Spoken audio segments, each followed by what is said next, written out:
First story. Is this legal? I and neighbors really need some insight. I moved into my community 5 years ago, AZ. We were actually very pleased with our HOA. About 2 years ago, the HOA board decided to switch management company, and it was the worst decision ever. They hired crappy landscaping companies. We had water leaks in our grassy areas, and the community was just dirty and so on. So we decided to get involved and started participating in the meetings, offered help and more. Turns out, one of the HOA board members, we will call her Lisa, is also an employee of the management company, therefore approves expenses that are submitted by them. I guess they need 3 votes out of 5, and she's always one of 3. To me, this is a huge conflict of interest, and I don't know if it's legal, but this is not even the worst part. Our community started getting worse and worse. It literally looks like a dump now. They haven't serviced it in over 9 months, all the while collecting our money. Given that there are houses in the 600k range here, the homeowners rightfully so got together and complained. So we usually vote by mail, but one of the more reasonable HOA board members who is suspecting fraud and wants Lisa off the board suggested that people show up in person to vote so that the votes are counted fairly. Homeowners showed up and voted in person. 2 new board members got voted in. Lisa and another member got voted out. Everyone was happy and the new people got announced by the management company. This is where it turns sour. As soon as the new board members mentioned wanting to switch management company, hire new landscaping and so on, the old management company announced that the elections were rigged because homeowners were influenced to vote in person, so the vote was not valid. And that therefore the new people who are elected are not in charge. They keep having meetings with the old members and refuse to acknowledge the new ones. The new board hired a lawyer who contacted the old management company asking to give up the accounts and the funds. They won't. They are ignoring all the letters, all the meetings the new board has. They still have private meetings with the old people. Yes, Lisa too. The new board started a petition to have them removed and they need 100 signatures. Lisa goes to our mailbox every night to rip the petition sign off. Meanwhile, the management company decided to raise their fee by 5 times. They didn't raise our payment, they are just chasing in thousands of dollars for fees. I would really appreciate literally any insight or ideas, whether it's legal or just opinions. This is getting so stressful it's making me want to sell the house. Thanks if you made it this far. Edited to add. Lisa isn't actually going into our mailboxes. She is ripping the petition sign that's posted on a board next to our mailbox. Should have specified. Edit 2. The new board members cannot hire another management company because the old one is holding on to the funds and accounts, therefore still collecting our money. Edit 3. To those suggesting that we stop paying our monthly fee, I personally did as soon as they were terminated, and so did other homeowners.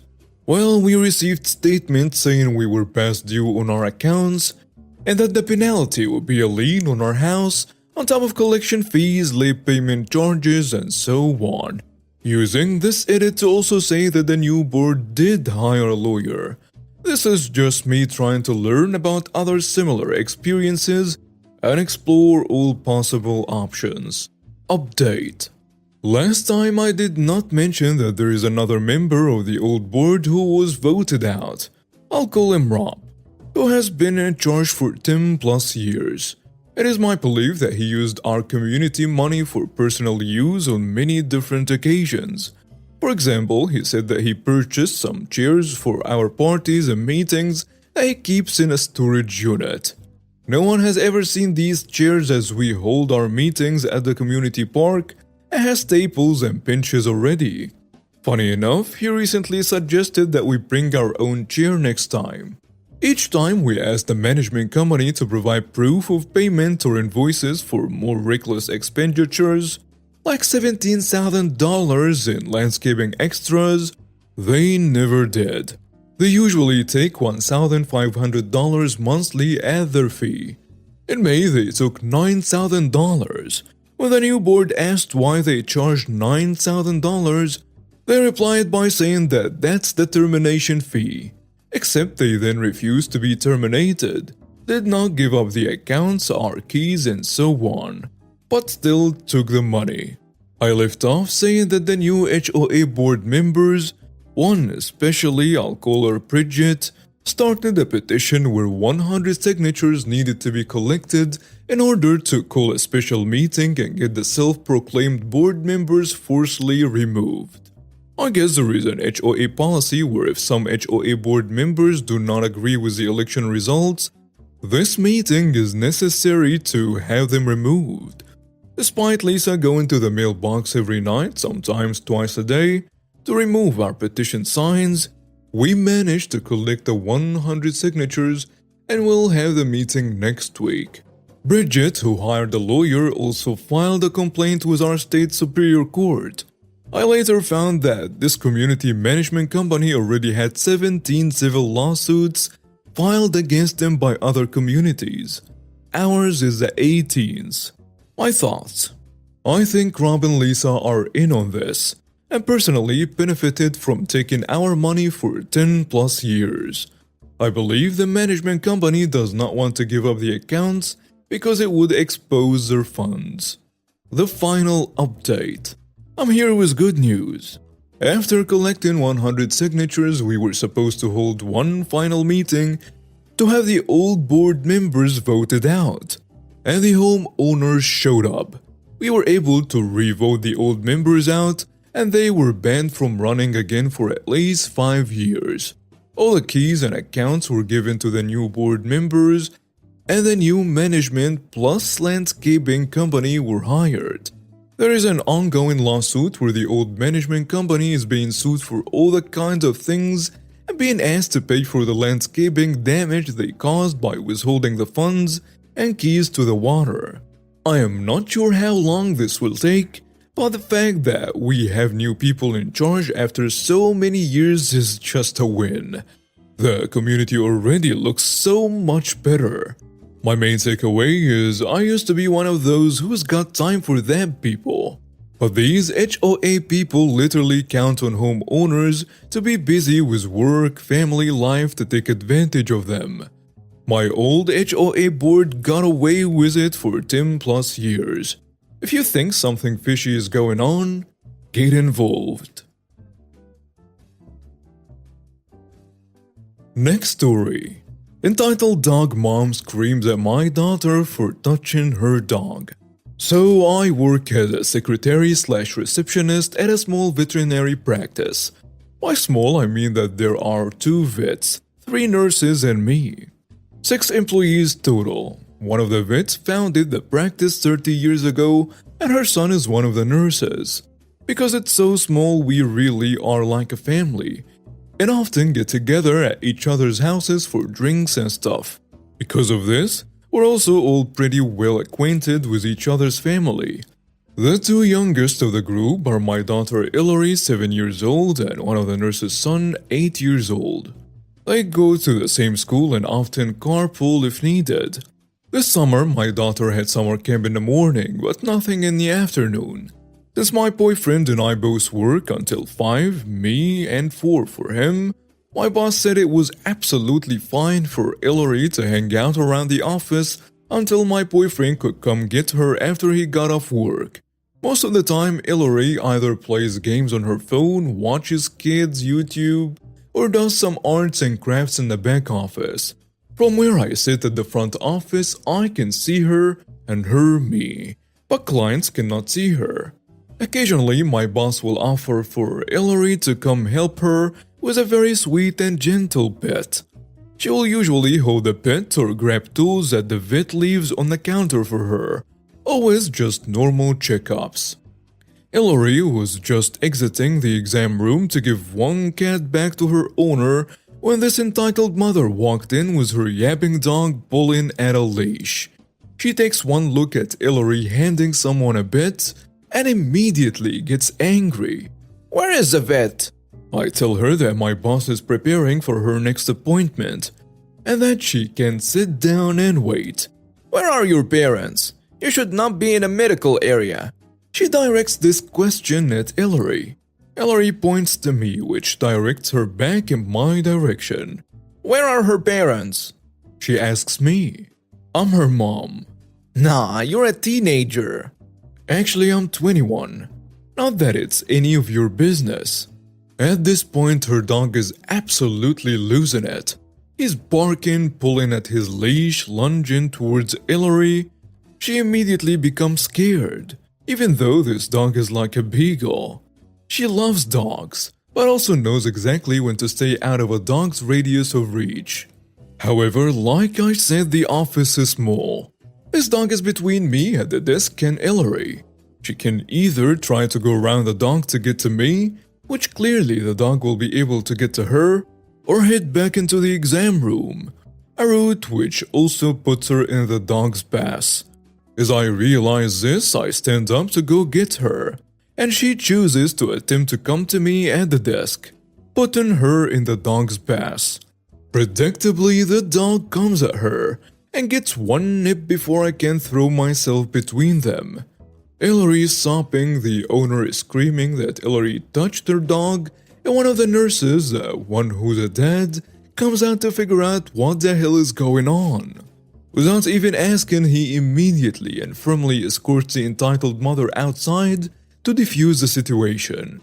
I take Ellery to the back office. Thankfully, the dog didn't even pierce her skin. The emotional trauma though, I don't know. 10 or so minutes later, he comes back in without the entitled mother. I asked him what he did, and he told me the entitled mother threatened to sue me for letting Ellery touch the dog, or child endangerment or whatever the hell she could think of. He reminded her that any dog unable to sit quietly was required to be in a crate, and after some choice words she left. He also tells me that he will be covering the end of my shift, and that I should get Ellery out of there and do what's best to calm her down. We got ice cream and watched Encanto. Next story. Entitled woman threatens me over a parking spot. So I want to preface this by saying I work in a retail outlet. For those who don't know what that is, it is basically an outside mall. Anyways, parking where I work is always hell. It's neck for a good parking spot.